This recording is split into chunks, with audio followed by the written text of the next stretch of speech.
여러분 안녕하세요. 만추의 계절에 정말 아름다운 계절에 오늘 조금 추워졌지만 여러분 모시고 이렇게 바흐 곡을 할 수 있어서 무한한 영광이고 하나님께 감사드립니다. 너무 지금 아직 엄중한 시기인데 이렇게 어려운 발걸음 해주셔서 진심으로 감사드려요. 네, 이 시간에 여러분 잘 아시는 바흐의 가장 걸작이고 명작인 골드베르그 변주곡을 이제 렉처를 시작하도록 하겠습니다. 골드베르그 변주곡은 바흐가 이 제목을 붙이지 않았어요. 원래 이 곡의 제목은 두 단 건반의 합식 코드를 위한 아리아와 30개의 변주곡, 이게 원제입니다. 여러분 지금 좀 화면이 잘 보이시나요? 이게 작품의 표지인데 여기 보시면 아리아라고 크게 나와 있죠. 네, 그래서 바흐가 붙인 제목은 이제 골드베르그 변주곡이 전혀 아니었죠. 그런데 어떻게 이 제목이 붙게 되었는지 이제 강의를 통해서 여러분이 아시게 될 겁니다. 자, 이 곡은 지금 표지가 그러니까 클라비어 위붕이라고 위에 독일어로 써 있죠. 바로크의 모든 건반 악기를 통틀어서 클라비어라고 했고 위붕 연습곡집, 그래서 건반 악기 연습곡집으로 바흐가 만든 그 안에 이제 이 곡이 4부에 들어가 있습니다. 두 단 건반의 합식 코드를 위한 곡이어서 합식 코드를 좀 강조를 했는데요. 합식 코드가 두 단인데 이게 원래 바로크 시대에는 이 악기가 독주 악기라기보다는 바로크 시대는 유행이 이제 계속저음, 통주저음이라고 계속 화성적으로 아래서 밑에서 받쳐주면서 다른 멜로디 선율들이 흘러갈 수 있도록 이제 그런 시대였어요. 바흐가 살던 바로크에. 그래서 합식 코드가 주로 이렇게 계속저음 악기였어요. 밑에서 받쳐주는. 그런데 이제 세바스찬 바흐가 이 합식 코드를 무한히 발전을 시켰죠. 독주 악기로 끌어올려서 이제 독주 곡을 많이 이제 합식 코드를 위해서 썼고 대단한 작품들이 나왔어요.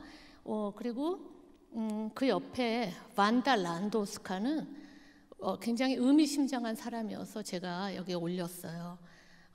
이 바흐 골드베르그 변주곡을 최초로 합식 코드를 레코딩하신 분입니다. 네, 폴란드 유태인이고요.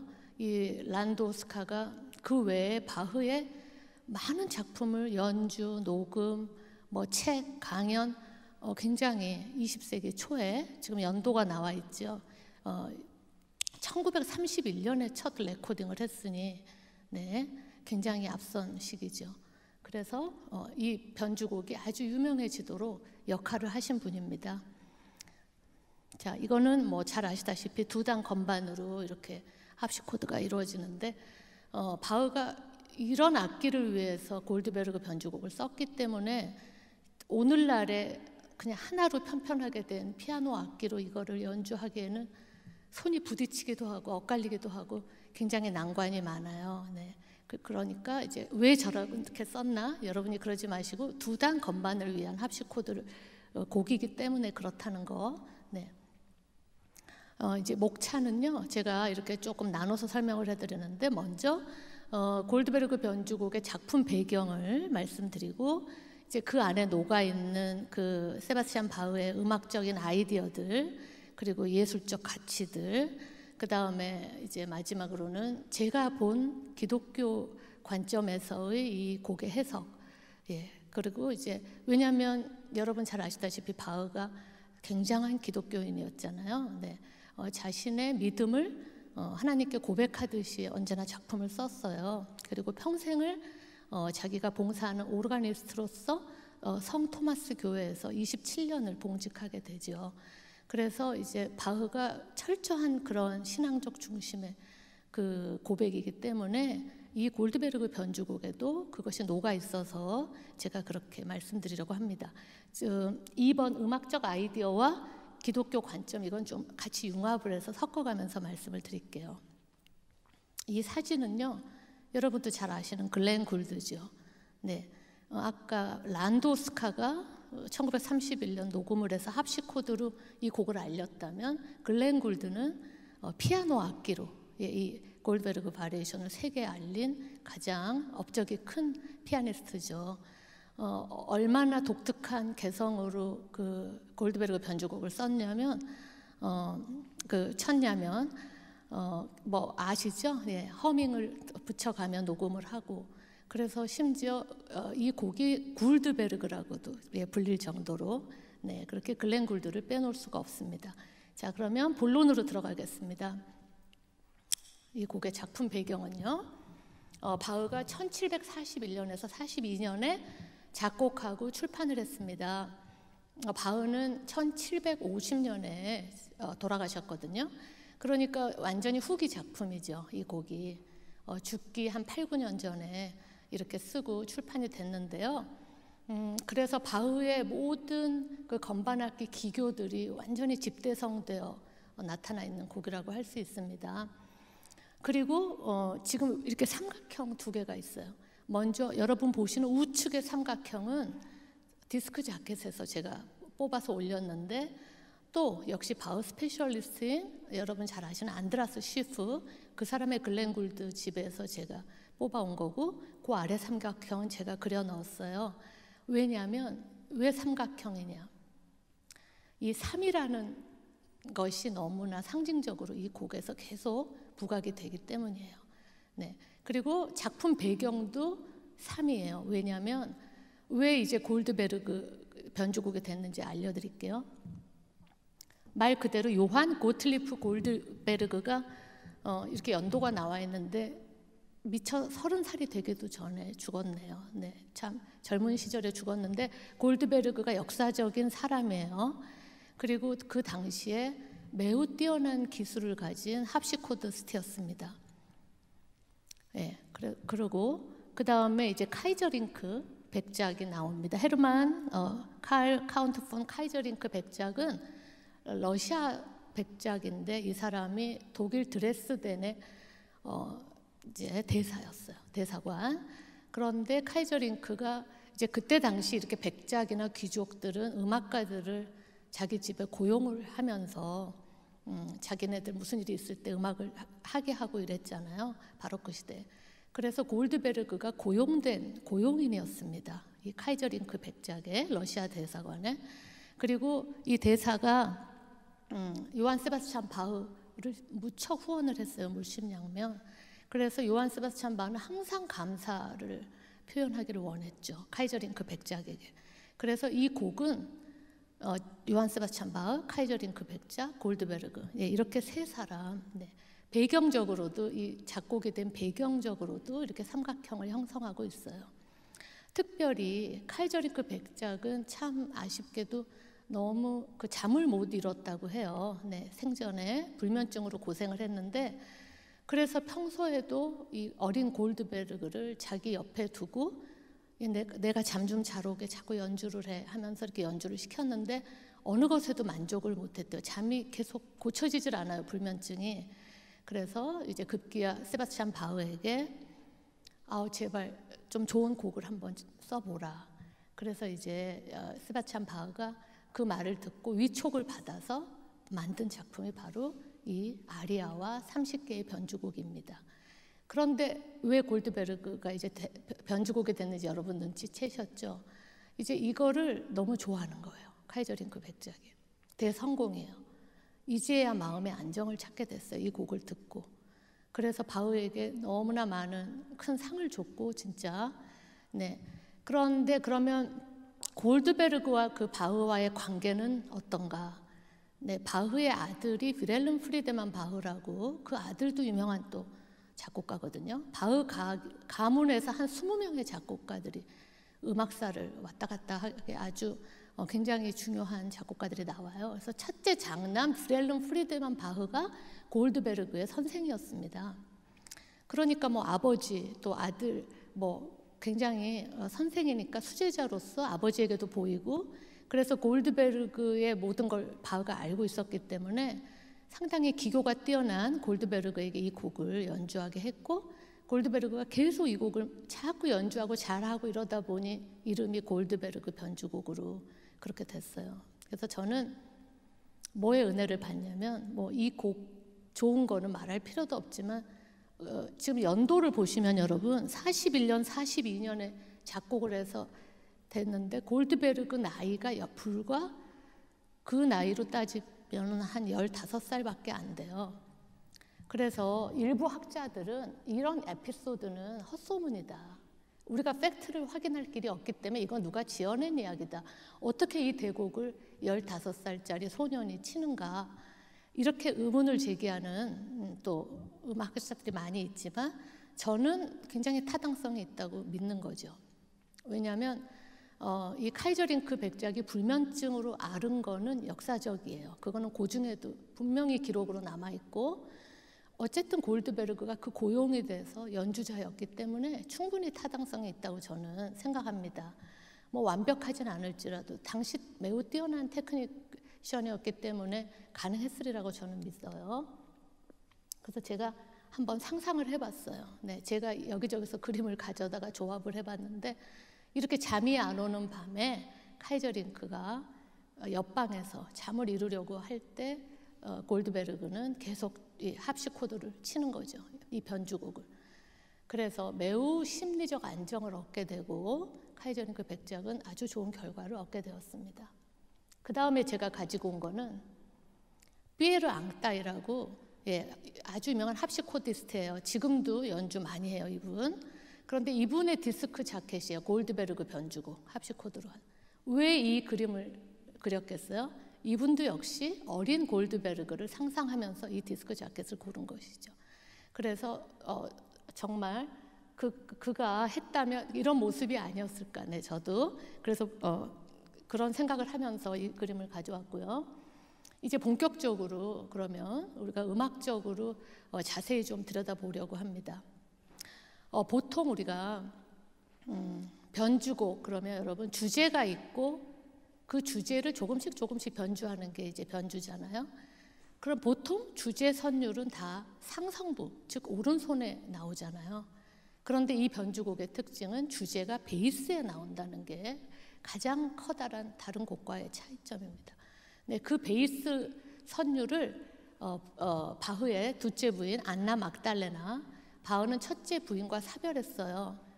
마리아 바르바라라고 하는 첫째 부인, 사별하고 비통한 심정으로 쓴 곡이 아까 제가 들려드린 프렐류드 후가예요. 네, 굉장히 좀 슬픈.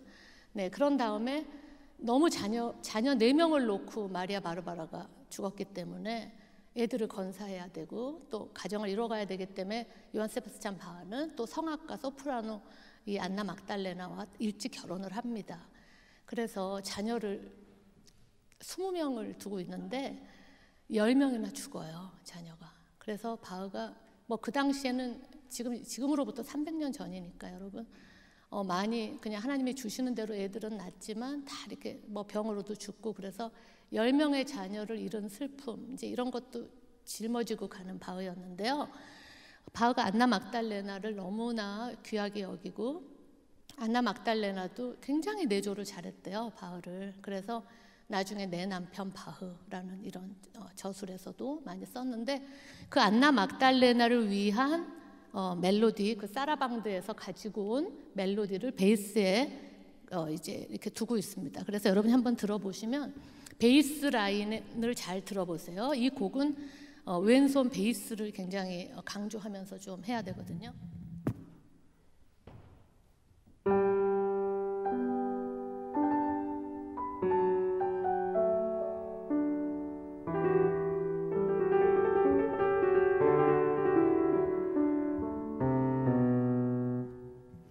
이렇게 베이스가 G 메이저, G부터 시작해서 점점 하행을 하고 있어서 베이스만 치면 제가 좀 빨리 쳐보면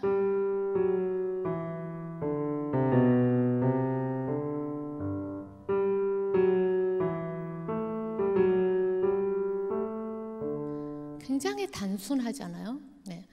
이렇게 단순한 것을 가지고 아주 다채로운 그 세계로 무한한 생명력을 느끼게 만들어주는 게 바로 바흐 음악이에요. 그래서 바흐가 이렇게 이 베이스를 가지고 지금 제가 들려드린 이 16마디가 두 섹션에, 그래서 32마디를 이뤄서 주제가 돼서 30개의 변주를 이루게 됩니다. 30개 변주 중에 물론 이 베이스 라인이 조금씩 변형이 돼요. 여러분, 그래서 제가 다 쳐드릴 수는 없고, 예를 들어 2번 변주는 베이스가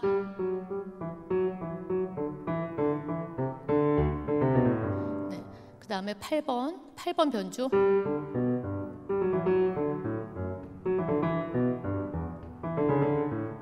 네, 기본적으로 아까 그 라인을 계속 따라가고 있죠. 이렇게 다양하게 나오면서 심지어 이제 단조를 이루는 단조도 21번 변주 보면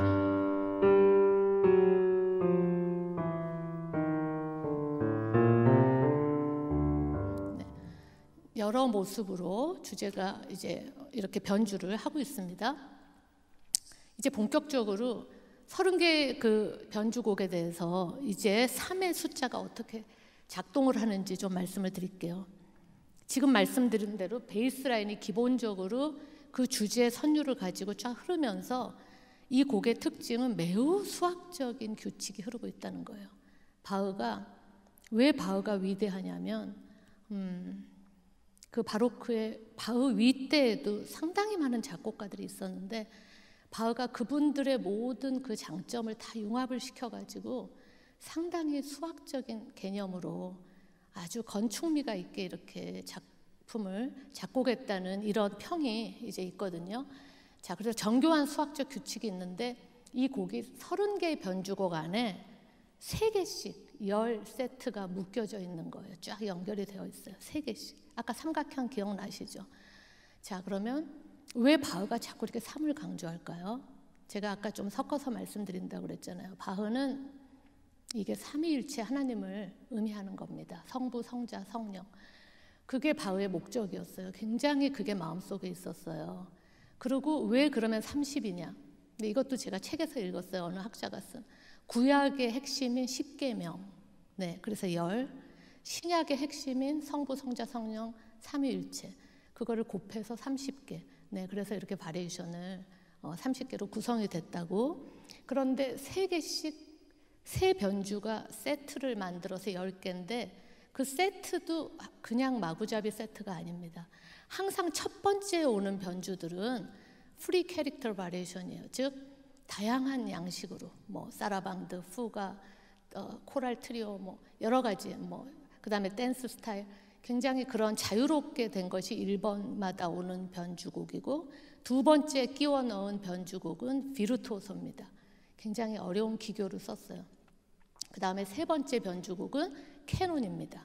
네, 캐논은 그냥 일반적인 말로 하면 뭐 정전, 정경 이런 뜻이지만 음악적인 용어로서 캐논은 모방을 하는 돌림 노래잖아요. 네, 그래서 하나가 되면 그것을 모방해 나가는 거죠. 한 성부에 나오는 것을 주제를 다른 성부에서 모방하는 캐논. 네, 그래서 이렇게 이루어져 있다는 거예요. 그 다음에 바흐 초상화, 이게 제일 유명한, 여러분 쪽에서 초상화가 보이십니까? 우리가 바흐 초상화하면 언제나 이거를 쓰는데 혹시 빨간색 화살표 보이세요? 바흐가 조금 나이 들어 보이는 때죠, 그 초상화가. 그런데 바흐의 오른손에 조그마한 악보가 있어요. 그거에 대해서 의문을 가지신 적은 없으세요, 여러분은? 자, 이거를 어느 학자가 면밀히 검토를 했더니 제가 확대를 못 해드려서 좀 아쉽습니다. 이 악보에 초상화 항상 나와 있는 이 악보의 제일 마지막 그 라인이 골드베르그 변주곡이 아까 제가 들려드린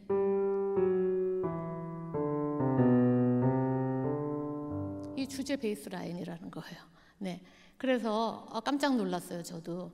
그래서 바흐가 아마 이 초상화를 그릴 때가 골드베르그가 죽기 8년 전에 쓴 거니까, 네, 모습도 굉장히 이제 연세가 드셨을 텐데 이거 굉장히 자부심을 느낀 거죠, 이 작품에. 네, 굉장히 자기의 프라이드여서 딱 이걸 제시하면서 이렇게 초상화를 그리지 않았을까. 네, 그리고 이제 변주곡들은 그래서 말씀드린 대로 양식적이고 자유로운 스타일의 그런 다양한 게 나온 거는 첫 번째 나오니까 번호로 따지면 1번, 4번, 7번, 10번 이런 식으로 가겠죠. 그 다음에 기교적인 변주들은 가운데 꼭 들어옵니다. 2번, 5번. 순차적으로 더하기 3을 하시면 돼요. 마지막 캐논은 3의 배수가 되겠죠. 3번, 6번, 9번, 12번 쭉 나오는데 이제 이 캐논이 굉장히 중요한 역할을 해요. 이 곡에서. 왜냐하면 캐논이 어떻게 모방이 되냐면 처음에는 1도로 출발해서 점점 음정을 쫙 늘려가면서 캐논이 되는 겁니다. 즉 1도부터 9도까지.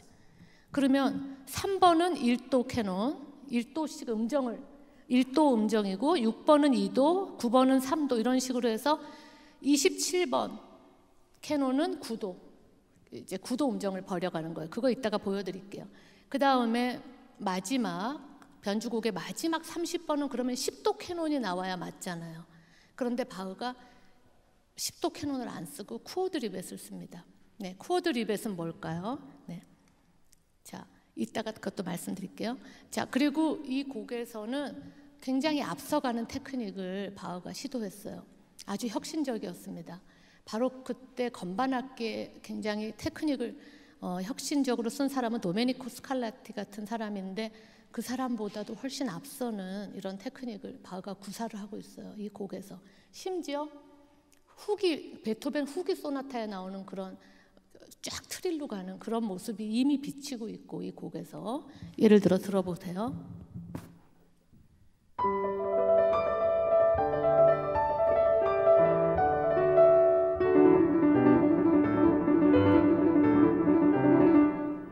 양손으로 교차하는 이런 이제 이따가 여러분이 연주 때 그건 들어보시면 되고요.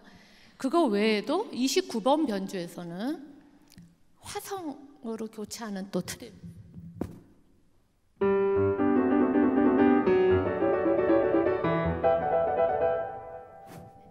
이런 거는 지금에야 뭐 워낙 많은 기교들이 발달해서 썼지만 300년 전의 음악이거든요. 바흐가 굉장히 혁신적으로 테크닉을 앞장서서 이렇게 구사했다는 것을 이 곡에서 알 수 있습니다. 자, 캐논을 이제 제가 이 곡을 처음 공부할 때 이렇게 캐논을 보면서 도대체 음정이 어떻게 모방이 됐다는 거야. 늘 그거를 찾으려고 애를 썼고 어쩌다가 찾다가 실패도 하고 이랬는데 이제 나이가 드니까 보이더라고요. 어떻게 이게 모방이 되는지. 여기 오늘 아마 우리 귀한 학생 여러분들도 좀 오신 줄 아는데 여러분이 나중에 이 곡을 공부하실 때 어떻게 이 음정이 버려져 가면서 모방이 되는지를 좀 아시면 도움이 될 것 같아요. 먼저 1도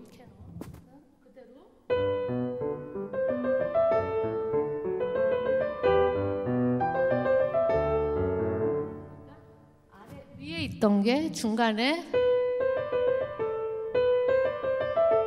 계속 그대로 똑같이 나오고 이제 동음으로 모방을 했고 2도 캐논에서는 2도씩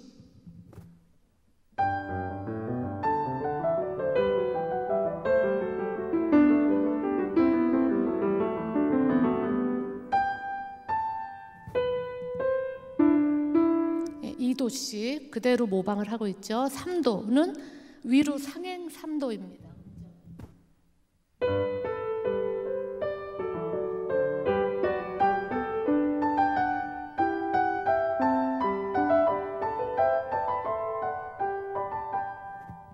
위로만 모방한 게 아니라 4도 캐논에서는 이번에는 하행 아래로 합니다. 아래로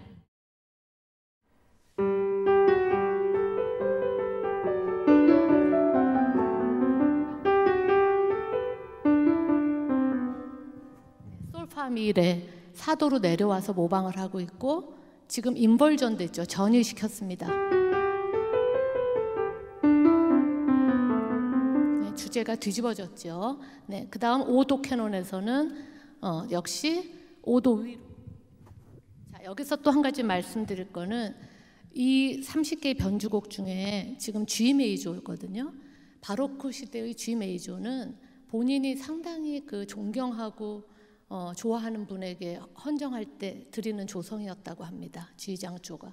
그래서 바흐가 카이저링크 백작이 자기를 궁정에다가도 소개해주고 이렇게 후원을 잘해주니까 고마워서 G 메이저를 썼는데 전체 30개 중에 27개가 G장조고 3개만 단조예요. G 마이너. 또 3이 나왔죠. 아까 삼각형. 네, 바흐가 또 강조를 한 거죠.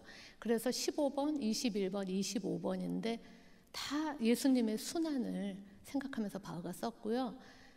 이걸 들어보시면 여러분이 굉장히 그 느낌이 오실 텐데 한숨 모티브라고 하죠. 흐느끼는 거. 예, 그 바흐가 주로 썼던 거. 고통을 표현할 때.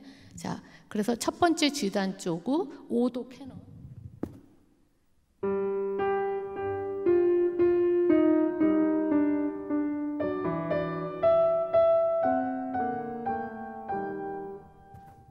제가 좀 빨리빨리 진행하느라고 그냥 막 치고 있지만 어쨌든 5도 위로 이렇게 모방을 되는 거를 여러분이 아시면 되고요. 6도 캐논은 이제 아까 곱하기 3을 하시면 돼요. 3의 배수가 캐논들이에요. 6, 3, 18이니까 6도 캐논가 18번인데요.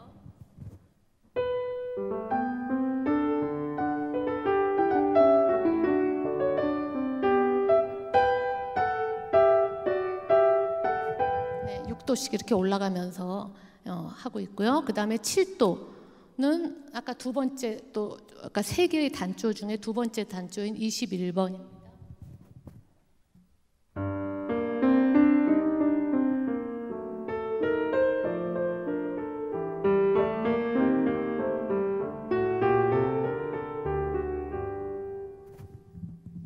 그리고 8도 캐논은 이제 옥타브가 되겠죠. 8도니까. 8도 똑같이. 그래서 이 곡은 푸게토거든요. 푸가토.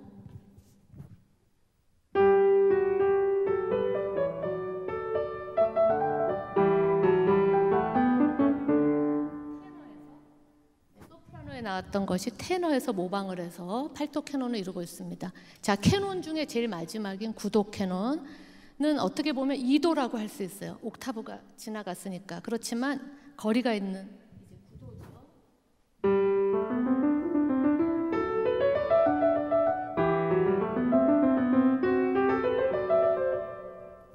이렇게 들려드리는 이유는 여러분이 이게 조금 길잖아요. 이 곡이 반복을 하면 70분인데 이 변주곡이 저는 반복을 안 합니다. 오늘 연주는. 그래서 한 42분 정도 걸릴 거예요. 이따 후반부에. 근데 그때 나오는 캐논을 들으시면 저게 몇 도 몇 도구나 느낌이 조금 있으시고 그냥 들으시는 것보다 덜 지루하실 것 같아서 제가 조금씩 들려드립니다. 자, 그러면 이제 10도 캐논이 나와야 되는데 바흐가 10도를 안 쓰고 쿼드리벳을 썼다고 했잖아요. 30변주에서 쿼드리벳을 잠깐 설명을 드리면 지금 여러분 뭐 우리나라 뭐 대중가요나 이런 거 보면 메들리 많죠. 메들리 이 노래 저 노래 하는 거 그게 쿼드리벳이에요. 간단히 말씀드리면. 그런데 이것은 뭐 14세기부터 음유시인, 방랑시인들이 이 지방 저 지방 다니면서 민요들 막 엮어서 메들리로 만든 그런 노래로부터 출발했다가 이제 17, 18세기 바흐가 있던 이때에는 아주 이게 유행했대요. 그래서 바흐도 2개의 민요를 섞어가지고 조합을 시켜서 만들었거든요. 이것을 음악적으로 쿼드리벳이라고 하는데 바흐가 왜 이걸 썼을까요? 캐논을 안 쓰고. 제가 찾기로는 이 월터 로버트라는 이 학자가 From Bach to Brahms라는 책에서 뭐라고 나왔냐면 지금 여러분 화면에서 보시지만 이 곡의 목적은 진정시키는 거잖아요. 예. 잠이 안 와서 부탁한 곡이잖아요. 위촉을. 그러니까 수딩시키고 좀 이렇게 편안하게 전환시키기 위해서 바흐가 슈퍼 캐논을 쓸 필요가 없이 정말 재밌고 대중적이고 친근하고 친화적인 쿼드리벳을 썼다는 거예요. 아주 유명한 민요를 2개를 합해서. 여기 나오는 2개의 민요가 너무 재밌고 바흐 패밀리들이 명절 때마다 모이면 불렀던 민요래요. 이 2가지가 바로 이것입니다.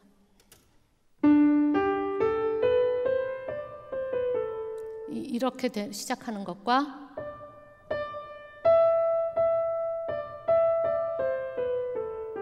이렇게 2가지 민요가 섞인 거예요. 제가 참 노래를 불러드릴 수는 없지만 이게 영어로 이제 가사를 하면은 재밌는 게 첫 번째 가사는 우리 너무 오랫동안 헤어져 있었어. 이제 좀 가까이 와. 너가 보고 싶어. 빨리 와. 빨리 와. 이런 가사고요. 2번째 가사는 일명 배추와 무청 노래라고 해서 우리 어머니가 녹색만 반찬만 주셔. 만약 고기 반찬을 주셨더라면 집을 안 나왔을 거야. 근데 이런 노래래요. 그러니까 갑자기 엉뚱하죠. 네, 갑자기. 그런데 바흐는 약간 유머도 섞어서 굉장히 긴장을 풀어주고 굉장히 대중 친화적으로 이 두 가지를 섞어서 아름답게 코어드 리벳을 하고 있어요. 그래서 저는 아까 기독교 관점으로 해석을 한다고 그랬는데 마치 정말 저는 찬송가 같아요. 이 두 가지 섞인 거 이따 여러분이 들어보시면 저는 그렇게 쳐요. 이 곡을 너무 좋아해요. 이 코어드 리벳을 마치 너 30개 변주까지 그렇게 고생했는데 이제 그만 내게 돌아와. 하나님이 우리를 부르시는 것 같아요. 막 방황하고 돌아다닐 때 이제 그만 내게로 오지. 너를 기다리는데. 그래서 아니나 다를까 이렇게 한 다음에 아리아 다카포가 나옵니다. 30개 변주가 끝나고 좀 빨리 와. 이것처럼 다시 처음에 아리아가 또 등장을 해요. 아리아 다카포로. 네. 그래서 굉장히 그 공동체 지향적이고 노래가 이 두 가지가 섞이면 정말 아름다워서 이런 노래가 됩니다. 마지막 30번 변주.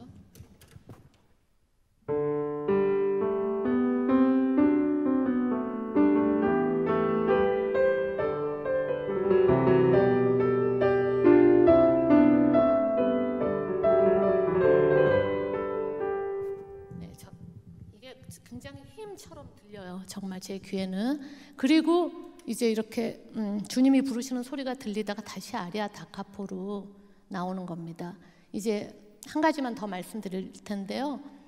세 번째 주의단조, 즉 마지막 25번 변주는 정말 예수님의 순환을 아주 클라이막스로 바흐가 표현하고 있습니다. 굉장한 고통과 슬픔이 내재되어 있어요. 이 G 마이너에. 아까 말씀드린 한숨 모티브, 탄식 그런 것도 나오고 반음계 주의가 흐르고 있습니다.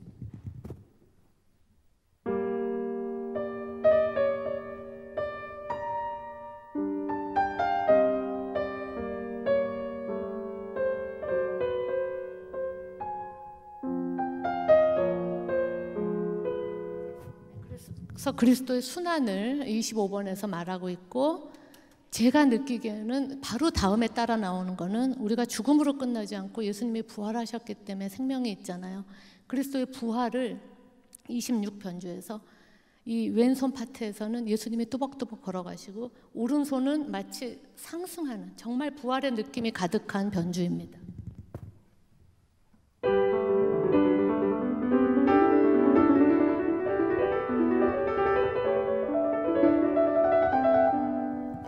이 곡을 다 26변주를 들으면 막 하늘로 상승하는 정말 부활의 이 느낌이 가득한 이런 곡이에요. 네, 바흐가 어떻게 하면 이렇게 정말 이 작품에 신앙적 고백과 다 함께해서 이렇게 썼을지.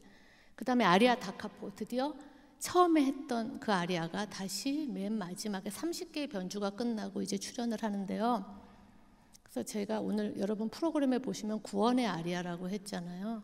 네, 정말 우리를 부르신 그 메시지가 처음에 있다가 제일 마지막에 또 한 번 우리를 부르시는데 30개의 변주를 다 끝나고 여러분이 한 40분 동안 이게 흐른 다음에 듣는 마지막 나오는 그 아리아 다카포는 느낌이 완전히 다릅니다. 네, 정말 그러실 거예요. 왜 똑같은 곡인데도 느낌이 완전히 달라요.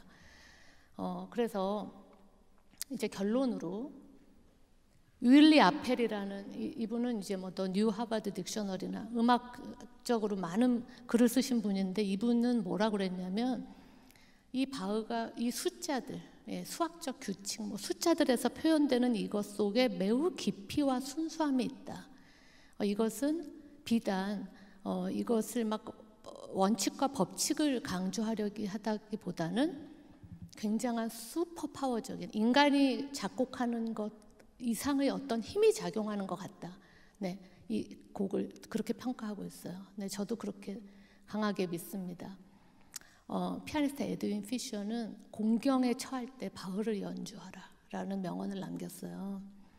그래서 제가 주제 넘지만 저희가 2년 동안 지속되어 온 이 코로나 그리고 아직 끝을 모르는 이런 위급 상황에서 그리고 요새 제 주변에 너무 아프신 분들이 많더라고요. 네, 그래서 우리가 이런 위급 상황일수록 공경에 처할 때 에드윈 피셔 말처럼 정말 바흐를 연주하거나 들으시면 바흐의 신앙 고백이 쫙 다 묻어있는 이런 곡들이기 때문에 상당히 우리 영혼이 고양되는 느낌을 여러분이 받지 않으실까 생각이 들고요. 이제 결론적으로 말씀드리면 저는 이렇게 베이스에 이 주제가 흐른다는 것도 굉장히 밑받침해 주는 거기 때문에 우리 삶을 지탱해 주는 하나님의 사인 같아요. 네, 베이스에서 흐르는. 그리고 30개의 변주는 이제 우리들의 삶의 모습이죠. 다양한. 예, 그게 프리 캐릭터로 나올 수도 있고 매우 기교적으로 우리가 잘 해보겠다고 서로의 그런 개성과 기교를 부리기도 하고 마지막은 어떤 규칙적인 캐논처럼 흐르기도 하고 그렇게 바득바득 열심히 살지만 결국 쿼드리벳에서 정말 이제 그만 내게로 돌아와. 예, 주님이 부르시는 것 같고 공동체적인 것을 지향했을 때 다시 우리가 돌아갈 곳이 바로 우리 하나님의 품이 아니겠는가. 네, 이런 생각을 하면서요. 안드라스 쉬프, 처음에 디스크 자켓 말씀드린 안드라스 쉬프는 이 골드베르그 변주곡 뭐 수백 번 연주했죠. 세계 다니면서. 근데 뭐라 그러냐면 자기는 여행을 하는 기분이라고. 예, 이 30개 아리아와 30개의 변주곡이 쫙 여행을 하는 기분이라고 이렇게 말씀을 하셨어요. 너무 동감을 하고요.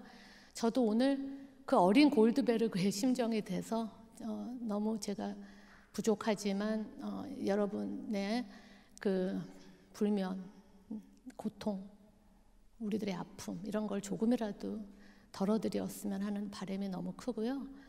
진짜 여행을 떠나는 기분으로 한번 바흐의 이 수작을 같이 듣고자 합니다. 마지막으로 진정한 여행이라는 시를 읽어드리고 마치려고 해요. 이 시는 터키 시인인 나짐 히트메트라는 사람이 썼는데 굉장히 반정부 인사로서 감옥 생활을 오래 했는데 그런 분이 이런 시를 썼어요. 진정한 여행. 한번 보겠습니다. 가장 훌륭한 시는 아직 쓰이지 않았다. 가장 아름다운 노래는 아직 불려지지 않았다. 최고의 날들은 아직 살지 않은 날들. 가장 넓은 바다는 아직 항해되지 않았고 가장 먼 여행은 아직 끝나지 않았다. 불멸의 춤은 아직 추워지지 않았다. 가장 빛나는 별은 아직 발견되지 않은 별. 무엇을 해야 할지 더 이상 알 수 없을 때 그때 비로소 진정한 무엇인가를 할 수 있다. 어느 길로 가야 할지 더 이상 알 수 없을 때 그때가 비로소 진정한 여행의 시작이다. 아멘. 여러분 감사합니다.